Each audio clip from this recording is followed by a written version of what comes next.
Hey guys, today I'll show you how to permanently remove YouTube Shorts from your feed or homepage. Kindly watch carefully so you don't miss a step.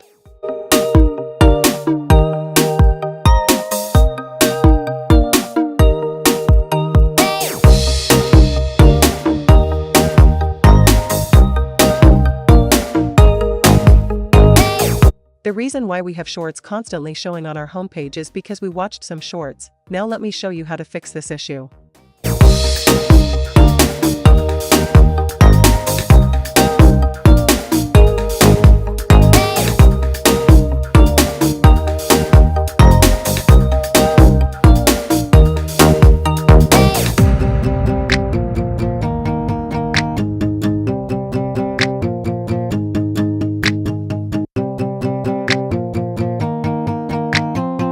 As soon as you clear your watch history, kindly go back to your home page and refresh your feed.